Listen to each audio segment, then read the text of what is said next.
மீசான் டெக் நேர்களை நிகழ்ச்சிக்குள் அன்போடு வரவேற்றுக் கொள்கிறோம். இன்றைய பதிவுல மிக முக்கியமான செய்திகள் குறித்து பார்க்கலாம். அமெரிக்காவினுடைய அதிநவீன F-35 ஐந்தாவது ஜெனரேஷன் அப்படின்னு சொல்லப்படுகின்ற போர் விமானத்தை ஈரானுடைய எல்லைப்புறத்தை நோக்கி நகரும் போது ஈரானுடைய புரட்சிகர காவல் படையினர் சுட்டு வீழ்த்தியதாக இப்போது ஈரான் அறிவிச்சிருக்கு. இந்த போர் விமானம் மத்திய கிழக்கு நாடுகளில் இஸ்ரேலிடம் மட்டும்தான் இருக்குது. அது தவிர அமெரிக்காவிடம் இந்த போர் விமானம் இருக்குது. இந்த போர் விமானத்தை நம்பித்தான் இந்த யுத்தத்தை அமெரிக்கா மேற்கொண்டது.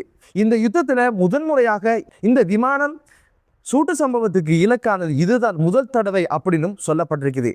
பங்குக்கு அமெரிக்கா என்ன சொல்லுது அப்படின்னு கேட்டீங்கன்னா, எந்திர கோளாறின் காரணமாகத்தான் இந்த ஒரு விமானம் தரையிறக்கப்பட்டதாகும், விமானிக்கு எந்த சேதாரமும் இல்லை அப்படின்னு சொல்லியிருக்கிறாங்க.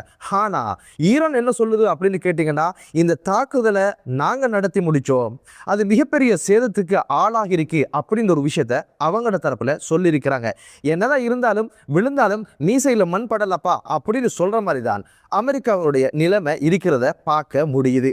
இந்த விமானம் எந்த ஒரு வான்பரப்பு பாதுகாப்பு கருவிகளால் கூட இதை சுட்டு வீழ்த்தவோ அல்லது அதுக்கு சிக்காமல் தான் ஈரானுக்குள்ள பல்வேறு குண்டு மலைகளை பொழிஞ்சிட்டு போனவங்க இப்ப ரகசியமாக ஏதோ ஒரு தாக்குதல் நடத்த வந்த வழியில தான் இப்போது சின்ன பின்னமாகி தரை இறங்கினாங்களா இல்ல தரையில விழுந்தாங்களா என்பது தெரியல. விமானி பத்திரமா இருக்காருன்னு அவங்க சொல்றாங்க. இந்த விமானத்துடைய பொறுமதி என்ன அப்படின்னு பாத்தீங்கன்னா, $100 மில்லியன் பொறுமதியான விமானம் தான் இது. அமெரிக்கா அடிக்கடி சொல்ற ஒரு விஷயம் தான், ஈரானுடைய வான் பாதுகாப்பு அரண்கள் என்று சொல்லப்படுகின்ற அவை அனைத்தையுமே நாங்கள் நொறுக்கியாச்சு, தவிடுபொடி ஆக்கியாச்சு, இதுக்கு பின்னால ஈரானால் எதுவும் செய்ய முடியாதுன்னு சொல்லுகின்ற இந்த சூழல்ல அதிநவீன போர் விமானமான இந்த போர் விமானத்தை தட்டி வீழ்த்தியதும் சுட்டு கீழே போட்டதும் அப்படின்றது அமெரிக்காவினுடைய பொய்யையும் அமெரிக்காவினுடைய பொய் பிரச்சாரத்தையும் படம் பிடிச்சு காட்டிருக்கு அப்படின்ற ஒரு விஷயம்தான் இப்போது உலக அரசியல்ல பேசப்படுது. என்னதான் இருந்தாலும் இந்த அடி நிச்சயமாக அமெரிக்காவுக்கு மிகப்பெரிய ஒரு மரண பயத்தை காட்டிருக்கும். காரணம் என்ன, இதை நம்பித்தான் யுத்தத்தை தொடங்கினாங்க. இதுதான் அணு உலைகள் மீது தாக்குதல் நடத்துவதற்கு மிக வலிமை உள்ளதுன்னு சொல்லப்படுது. காரணம் என்ன, ஈரானுடைய அணு உலைகள் எல்லாமே நிலத்தடியில 100 மீட்டருக்கும் கீழே இருப்பதனால இவைனால் மட்டும்தான் அது தாக்குதல் நடத்த முடியும் என்பதனால இதன் மீது மிகப்பெரிய ஒரு நம்பிக்கை வச்சிருந்தாங்க. இதையே தட்டி வீழ்த்திட்டாங்க அப்படின்னா இதுக்கு பின்னால் ஏதோ ஒரு பெரிய ஒரு சக்தி இருக்கு, சீனாவுடைய அல்லது ரஷ்யாவுடைய உதவிகள் இருக்குமோ என்ற ஐயமும் இப்போது அமெரிக்காவுக்கு ஏற்பட்டிருக்கு. என்னதான் இருந்தாலும் இது மிகப்பெரிய ஒரு பலத்த அடியாகத்தான் அமெரிக்காவுக்கு இருக்கும் என்பதுதான் இப்போது விமர்சகர்கள் முன்வைக்கிற ஒரு விஷயம்.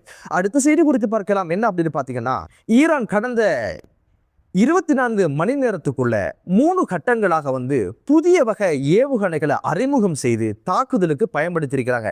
இது ஒரு கூட்டு தாக்குதலாக சொல்லப்படுது. ஹிஸ்புல்லாக்களும் ஈரானுடைய புரட்சிகர காவல் படையினரும் இணைந்துதான் இதுல நஸ்ருல்லா என்று சொல்லப்படுகின்ற வீரியமிக்க ஏவுகணையை பயன்படுத்தியிருக்கிறாங்க. 158க்கும் அதிகமான அபாய ஒலி எழுப்புகின்ற கருவிகள் கத்திக்கொண்டே இருந்திருக்கு.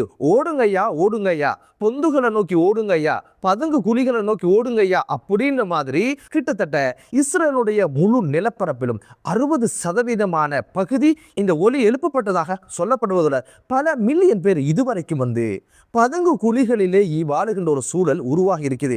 பகல் என்ன இரவென்ன எதுவுமே தெரியாது, கேட்கறதெல்லாம் சத்தமும் இடியும் அடியுமாகத்தான் இருக்கின்ற ஒரு சூழல் உருவாகி இருக்கு. இந்த தாக்குதல்ல ஒருவர் பலியானதோடு 74 பேர் படுகாயமடைந்து சிகிச்சை பெற்று வருகின்ற செய்தியையும், ஹைஃபாவில் இருக்கின்ற மிக முக்கியமான எரிவாயு சுத்திகரிப்பு நிலையத்தின் மீது தாக்குதல் நடத்தப்பட்ட செய்தியையும் இப்போது இஸ்ரேல் உறுதிப்படுத்தியிருக்கு.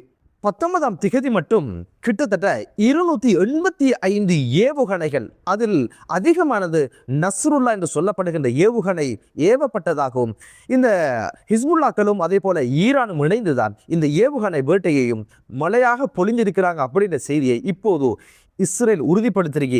இதுல பல ஏவுகணைகள் மறைக்கப்பட்டாலும் கூட அதிகமான ஏவுகணைகள் அதனுடைய அயன்டோம் என்று சொல்லப்படுகின்ற பாதுகாப்பு அரண்கள் எல்லாம் தாண்டித்தான் இந்த ஹைஃபா பகுதியில் இந்த தாக்குதலை அது நடத்தி இருக்கு.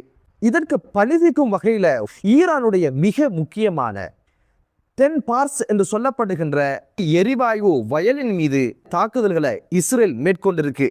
இப்போது அது பாரிய அளவுல தீப்பற்றி கொண்ட சம்பவம் பதிவானதோட இப்போது ஈரான் தரப்புல என்ன சொல்லப்படுது அப்படின்னு கேட்டீங்கன்னா, நச்சு பொருட்களும் கசியாதவாறு அவைகள் உடனடியாக அந்த தீ கட்டுப்பாட்டுக்கு கொண்டு வரப்பட்டதான செய்தியையும் ஈரான் தெரிவிச்சிருக்குது. இதுக்கு நிச்சயமாக பழிதிக்கும் வகையில எதிர்வரும் தினங்கள்ல பாரிய ஏவுகணை தாக்குதலை நிச்சயமாக இஸ்ரேல் அனுபவிக்கும் அப்படின்ற ஒரு எச்சரிக்கையும் இப்போது புரட்சிகர காவல் படையினர் விட்டிருக்கிறாங்க.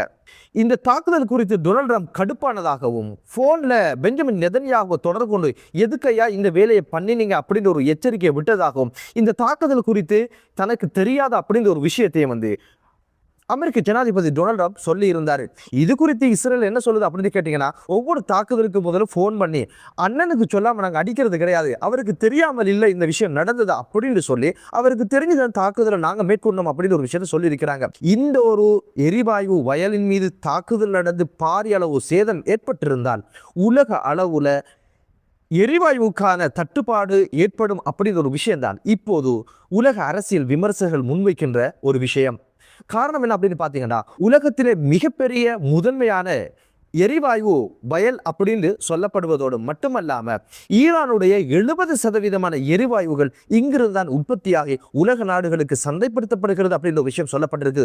ஒருவேளை இது பாரிய அளவு சேதத்துக்குள்ளாகி இருந்தால் நிச்சயமாக உலகத்தில் மிகப்பெரிய ஒரு எரிவாயுக்கான பற்றாக்குறை ஏற்பட்டிருக்கும் அப்படின்ற ஒரு விஷயமும் சொல்லப்படுறதுனால இப்போது இந்த ஒரு விஷயத்துல தனக்கு ஏதும் சம்பந்தங்கள் இருந்துடக்கூடாது என்பதற்காக டொனால்ட் ட்ரம்ப் வளம மாதிரி எனக்கு தெரியாது, நான் சொல்லாம செஞ்சிட்டாங்க, இதுக்கு நான் பொறுப்பேற்பது இல்லை அப்படின்ற மாதிரி சொல்லி நழுவ பார்க்கிறாரு. இதற்கிடையில டொனால்ட் ட்ரம்ப் என்ன அறிவிச்சிருக்கிறார் அப்படின்னு கேட்டீங்கன்னா, ஈரானுக்கு எதிரான யுத்தம் 4 அல்லது 5 வாரங்கள் தொடரும் அப்படின்ற ஒரு விஷயத்த சொல்லியிருக்கிறாரு. எல்லாத்தையும் முடிச்சுட்டீங்க, கடற்படை முடிஞ்சாச்சு, தரைப்படை முடிஞ்சாச்சு, வான் பாதுகாப்பு அரண்கள் எல்லாம் முடிச்சாச்சு அப்படின்னு நீங்க சொல்றீங்க. ஆனா எதுக்கு 4 வாரம் 5 வாரம் 3 நாளை முடிச்சுட்டு தானே ஓடி போகலான்னு நீங்க வந்தீங்க? என்ன நடந்த என்ற கேள்வியும் இப்போது எழ ஆரம்பிச்சிருக்கு. இதுக்கிடையில பெண்டகன் ஒரு வேலையை பார்த்து வச்சிருக்கு. அது என்ன அப்படின்னு பார்த்தீங்கன்னா, ஈரானுக்கு எதிரான யுத்தத்தை தொடர்வதற்கும் மத்திய கிழக்கு நாடுகளில் ஈரானுடைய அச்சுறுத்தலுக்கு ஆளாகி இருக்கின்ற நாடுகளுக்கு ஆயுதம் கொடுக்கணும், அவங்களுக்கு தேவையான பாதுகாப்பு அரண்களை கொடுக்கணும், அவங்களை கட்டி காக்கின்ற மிகப்பெரிய ஒரு பணி இருப்பதனால மேலதிகமாக 200 பில்லியன் அமெரிக்க டாலர்ஸ் தாங்க அப்படின்னு சொல்லி அமெரிக்காவுடைய பாராளுமன்றத்துக்கு ஒரு கடிதத்தை அனுப்பி வச்சிருக்கிறாங்க. இப்போ கடிதம் வந்திருக்குது, எங்கிருந்துடா அந்த பணத்தை கொடுக்குறன்ற ஒரு சூழ்நிலையும் இப்போது உருவாகி இருக்கு. இதுக்கிடையில அமெரிக்காவுடைய உளவுத்துறை ஒரு விஷயத்த சொல்லியிருக்கு. அது என்ன அப்படின்னு பார்த்தீங்கன்னா, CIA இயக்குனர் ஜான் ராட்க்ளிஃப் என்ன சொல்லியிருக்கிறார் அப்படின்னு கேட்டீங்கன்னா, ஈரானை இந்த இடத்துல நீங்க கட்டுப்படுத்த இல்லைண்டா அமெரிக்கா மீது தாக்குதல் நடத்துவதற்கான ஏவுகணைகளை கண்டுபிடிச்சிருவாங்க அப்படின்னு ஒரு விஷயத்த சொல்லியிருக்கிறாரு. 40 வருஷங்கள் பொருளாதார நெருக்கடிக்குள்ள இருந்த ஒரு நாடு அமெரிக்காவை எதிர்த்து இத்தனை நாட்கள் தாக்கு பிடிக்குது, இஸ்ரேலை எதிர்த்து இத்தனை ஏவுகணைகளை எழுதிருக்கு. சுத்தி மத்திய கிழக்கு நாடுகள்ல உங்களுக்கெல்லாம் அடைக்கலம் தந்தவங்க யாருன்னு தேடி தேடி தாக்குகின்ற இடத்துல இருக்கிறதாக இருந்தா நிச்சயமாக அது ஒரு வீரம் கொண்ட மண்ணாகத்தான் இருக்க வேண்டும். இவருடைய அச்சமும் யதார்த்தமானதுதான், உண்மையானதுதான். 19ஆம் தேதி மட்டும் பஹ்ரைனுக்கு 2 ஏவுகணைகளையும் 4 ட்ரோன்களையும் ஏவிருக்கிறாங்க. பஹ்ரைன் மீது இவங்க காட்டின காட்டு என்ன அப்படின்னு பார்த்தீங்கன்னா, கிட்டத்தட்ட இதுவரைக்கும் 1434 ஏவுகணைகளும் 2308 ட்ரோன்களையும் ஏவி தாக்குதல் நடத்தியிருக்கிறாங்க. துபாய்க்கு 19ஆம் தேதி 7 ஏவுகணைகளும் 10 ட்ரோன்களும், இதுவரைக்கும் மொத்தமாக துபாய்க்கு 334 ஏவுகணைகளும் 101 குரூஸ் ஏவுகணைகளும் 1714 ட்ரோன்களையும் ஏவி தாக்குதல் நடத்தியிருக்கிறாங்க. சவுதி அரேபியாவின் மீது 19ஆம் தேதி 25 ட்ரோன்களை ஏவி தாக்குதல் நடத்தியிருக்கிறாங்க. இவை அனைத்துமே அமெரிக்காவுடைய இலக்குகள் மீதுதான் தாக்குதல் நடத்தப்பட்டதாக ஈரான் தரப்புல சொல்றாங்க. என்னதான் இருந்தாலும் மத்திய கிழக்கு நாடுகளுக்கு இவங்க சொல்ற விஷயம் என்ன அப்படின்னு பார்த்தீங்கன்னா, எங்களை அடிக்கிறதுக்கு அடைக்கலம் கொடுத்தீங்களா, அப்படி ஆகிறதா நீங்களும் சேர்ந்து வாங்கி கட்டுங்க, ஒன்றும் அவங்களை அடிக்கிறத நிறுத்த சொல்லுங்க, இல்லையா உங்களோட இடங்களை விட்டு ஓட சொல்லுங்க, அது வரைக்கும் அவர்கள் மீதும் உங்கள் மீதும் பாரபட்சம் இல்லாம தாக்குதல்களை நடத்தி கொண்டே இருப்போம். தாக்குதல் வேணாமா, ஆக்களை பொட்டியை கட்டி சத்தம் இல்லாமல் ஓட சொல்லுங்க அப்படின்றது தான் இப்போது ஈரான் சொல்லுகின்ற ஒரு சங்கதி.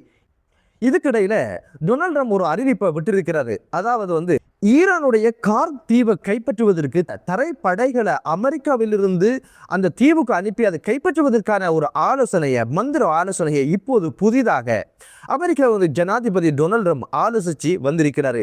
அந்த இடத்துல சொல்லப்பட்ட விஷயம் என்ன அப்படின்னு பார்த்தீங்கன்னா, ஏற்கனவே பெரிய பிரச்சனையில நம்ம இருக்கிறோம், இதுக்கு மேல இந்த ஒரு பிரச்சனையை எடுத்து விட வேணாம், இந்த ஒரு வம்பையும் விலை கொடுத்து வாங்கிறாதங்க, ஈரானுடைய ஏவுகணைகளை தாக்கு பிடிக்கிற அளவுக்கு எம்மால் முடியாது, எனவே இந்த ஒரு விஷயத்தை கைவிட்டுருங்க அப்படின்னு ஒரு ஆலோசனையை கொடுத்திருக்கிறாங்க. அந்த மனுஷனுக்கு சொந்த புத்தியும் கிடையாது, சொல் பேச்சும் கிடையாது. அப்படி இருக்கும்போது இந்த பேச்சை கேட்பாரா? தரைப்படை மட்டும் உள்ள வந்தா வியட்நாம்ல அமெரிக்கா என்னொரு சேதாரங்களையும் அழிவுகளையும் சந்திச்சதோ அதை நிச்சயமாக அந்த சேதாரங்களையும் அழிவுகளையும் சந்திப்பாங்க அப்படின்னு ஒரு எதிர்கூறலும் சொல்லப்பட்டிருக்குது. என்னதான் இருந்தாலும் இப்போதைக்கு மத்திய கிழக்கு நாடுகள்ல அமைதியான ஒரு சூழ்நிலை உருவாகட்டும் என்ற பிரார்த்தனையோடு மற்றொரு காணொலியில் உங்கள் அனைவரையும் சந்திக்கும் வரை விடைபெறுகிறேன். நன்றி.